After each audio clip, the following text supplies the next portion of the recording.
Hi kids, welcome to my channel free way to English. आज का जो video है उसमें हम करेंगे question and answers for our chapter the donkey. ना जो हमारा पहला क्वेश्चन है उसमें हमें बोला गया है कि ये जो पोएम है इसे हमें प्रोज पैसेज में लिखना है, यानी जो है एक पैराग्राफ के फॉर्मेट में, एक स्टोरी के फॉर्मेट में इस पोएम को लिखना है। तो कैसे लिखेंगे हम? One day I saw a newborn donkey with a head too large for his neck to hold up. His legs were wobbly, long and loose, making him stagger and struggle to keep balance. He attempted to frolic but hadn't quite figured out how. Frolic का मतलब होता है कूदने की कोशिश। His soft grey coat curled adorably around his neck. His face looked thoughtful, as if pondering life's mysteries. He explored his surroundings with a sense of adventure before finally lying down to rest. He seemed so small, frail and thin that I silently prayed for the world to be kind to him. Next question है, list the pairs of rhyming words from the poem. तो कौन से words rhyme कर रहे हैं poem में? Old, hold, loose, use, bit, it, grey, way, doubt, about, quest, rest, slim, him, round, ground. What does the poet pray for? Why? The poet prays that the world will be kind and gentle to the little donkey because he seems so fragile, innocent and helpless. Fragile यानी नाजुक, वो इतना नाजुक लग रहा है, इतना innocent लग रहा है, इतना हेल्पलेस लग रहा है कि मैं ये चाहता हूँ कि ये जो दुनिया है ये इसके साथ दया से पेश आए, इसका ध्यान रखे। The poet feels protective of the young animal and wishes for him to have a safe life. Have you seen a newborn young one of an animal? Yes, I have seen a newborn kitten. It was very small with closed eyes and a soft coat, and it would cry softly, staying close to its mother for warmth and protection. Next जो question है उसमें आपको बोला गया है कि अपने parents और फैमिली मेंबर्स से पूछ के आपको जवाब देना है कि जब आप एक दिन आपकी उम्र थी तो आप क्या कर सकते थे, जब आप एक महीने के थे तो क्या कर सकते थे, जब आप 6 महीने के थे तो क्या कर सकते थे, और जब आप 1 साल के थे तो क्या कर सकते थे। यहाँ पे जो है मैंने अपना लिखा है, आप अपना जो है अपने मम्मी पापा से पूछ के लिख सकते हो। You were a day old. I could only cry and sleep, needing my parents for everything. You were 1 month old. I was able to recognize voices and make small sounds. You were 6 months old. I started to sit up, babble, and recognize familiar faces. You were 1 year old. I took my first steps, started saying simple words, and was curious about everything around me. Number 6. Form groups and hold debates on the following topics. Make bulleted list of points in favor and those against the given statement. Let the whole class vote on who won the debate. तो यहाँ पे आपको 2 topics दिए गए हैं। Man should use animals for his own needs and contact with man has helped animals to survive. ये जो 2 topic हैं इसमें जो है आपको इनके फेवर में और इनके अगेंस्ट में, यानी प्रोज और कॉन्स जो हैं इन स्टेटमेंट के लिखने हैं। कि जैसे ये है, man should use animal for his own needs, तो इंसान को जो है जानवर का यूज करना चाहिए अपनी जरूरत के लिए। तो आप इसके फेवर में बोलो और आप इसके अगेंस्ट में बोलो, आपको दोनों चीजों के पॉइंट्स जो है यहाँ पे लिखने हैं। तो देखिए मैंने कैसे लिखे हैं। Man should use animals for his own needs, इस टॉपिक के फेवर में क्या हो सकता है कि जानवर जो है वो हमें खाना, हमें ट्रांसपोर्टेशन और कंपेनियनशिप प्रोवाइड करते हैं, तो इसलिए हमें उन्हें यूज करना चाहिए। वो हमें जो है फार्मिंग में हेल्प करते हैं, लेबर में करते हैं, राइट। गधे जो हैं वो वजन उठाते हैं।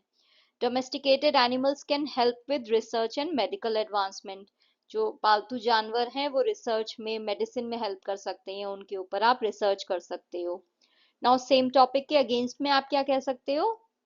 Using animals for human needs can lead to exploitation, cruelty and extinction.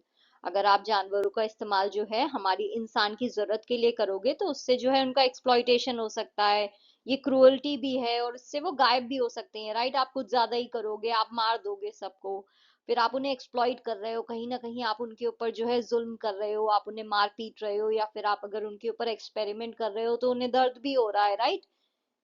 Many believe animals have rights that should be respected. बहुत से लोग ये भी मानते हैं कि जानवरों के भी राइट्स होते हैं और हमें उन्हें रेस्पेक्ट करना चाहिए। तो किसी भी जानवर के साथ आप ऐसा नहीं कर सकते हो। तो ये जो है ये इस टॉपिक के फेवर में और ये उसके अगेंस्ट में पॉइंट्स हैं।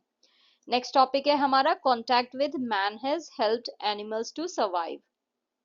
तो क्योंकि जो है जानवर जो है वो अब इंसान के कांटेक्ट में आ गया है, तो इससे जो है जानवर की मदद हुई है सर्वाइवल में।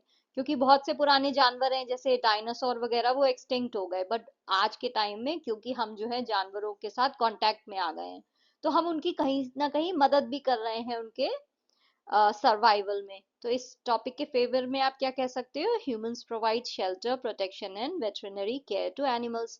सही बात है, हम उन्हें घर प्रोवाइड करते हैं, प्रोटेक्शन देते हैं, साथ ही हम उनका इलाज भी करते हैं। Conservation efforts have saved endangered species. हम बहुत सारे जंगलों को हमने जो है कंजर्वेशन के लिए कर रखा है, नेशनल पार्क्स बना दिए हैं, राइट। तो उससे क्या होता है, बहुत से जो जानवर हैं जो विलुप्त हो रहे हैं, जो गायब हो रहे हैं, उन्हें हम बचा रहे हैं ऐसे करके। इस टॉपिक के अगेंस्ट में हम क्या कह सकते हैं, human contact often leads to habitat destruction, pollution and a change in animals natural behaviours. हम जानवरों के साथ इतने कांटेक्ट में आ गए हैं कि हमने अब उन्हीं के घर जो है खत्म कर दिए हैं, राइट। हमने जंगलों को हटा दिया तो उनके घर चले गए, हमने पोल्यूशन क्रिएट किया, उससे जानवर मर रहे हैं। और साथ ही जो है उनका जो नेचुरल बिहेवियर है जानवरों का, उसमें हम कहीं ना कहीं चेंज ला रहे हैं, तो हमारा उनके साथ कांटेक्ट में आना कोई इतनी अच्छी बात भी नहीं है। Captivity can harm animals mental and physical wellbeing. अगर हम जो है उन्हें पिंजरे पे रखें या फिर कहीं जो है बंद करके रख दें, तो उससे जो है उनका दिमाग और उनकी फिजिकल उसमें भी जो है असर पड़ता है, वो इतने अच्छे से ग्रो नहीं कर पाएंगे। शेर को जंगल में शिकार करना आता है, अगर आप उसे पिंजरे में रख दोगे तो वो शिकार करना कैसे सीखेगा।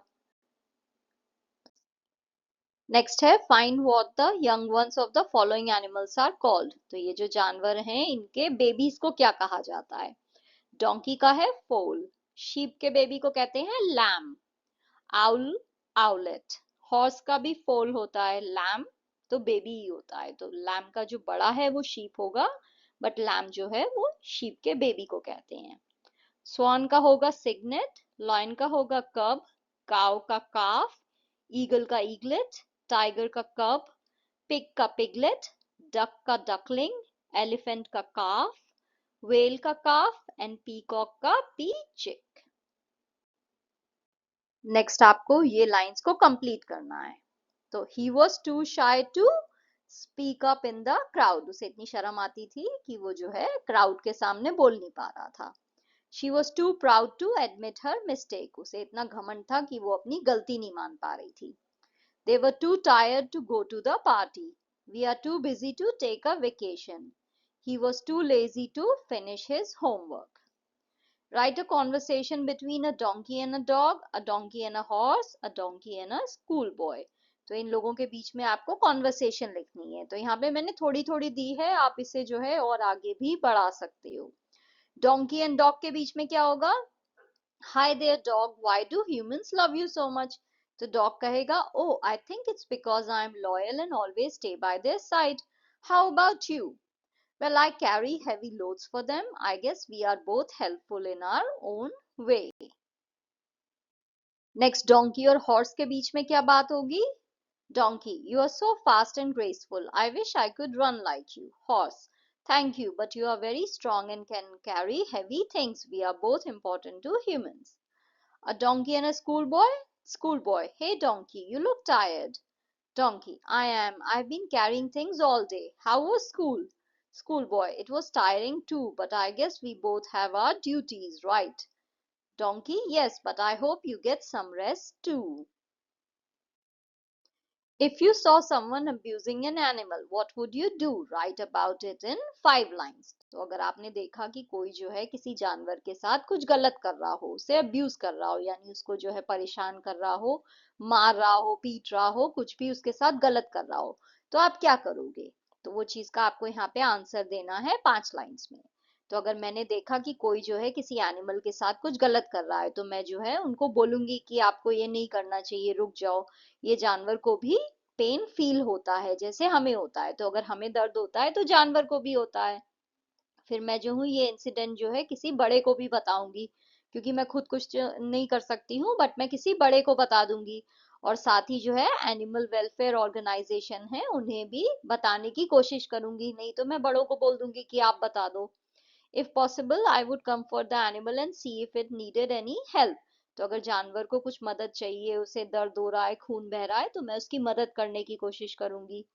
I believe it's important to treat all animals with kindness and respect. By speaking up, I could help protect the animal from further harm. तो मैं ये चीज मानती हूँ कि हमें हर जानवर को जो है दया के साथ और आदर के साथ ट्रीट करना चाहिए। जानवर के अंदर भी जान है, तो हमें उसके साथ कुछ भी गलत नहीं करना चाहिए। तो अगर जो है अगर कोई कुछ गलत कर रहा हो और मैं जो हूँ उसमें आगे आके उन्हें रोकने की कोशिश करूंगी, तो इससे जो है वो जानवर को जो है फ्यूचर में भी लोग नुकसान पहुंचाने से पहले सोचेंगे, क्योंकि मैं जो हूँ उन्हें रोक रही हूँ, मैं उन्हें बता रही हूँ कि आप कुछ गलत कर रहे हो। लास्ट क्वेश्चन है हमारा, visit a library, find poems about animals, copy them and recite them to your friends. तो आपकी लाइब्रेरी में जाके जो है आपको जानवरों के ऊपर जो पोएम्स लिखी हुई हैं वो ढूंढ के बतानी है। तो यहाँ पे मैंने 3 पोएम्स के नाम दिए हैं, आप चाहो तो लाइब्रेरी में जाके ये ढूंढ सकते हो और अपनी नोटबुक में नोट कर सकते हो। Thank you for watching. If you liked the video, please like, share and subscribe the channel. Thank you.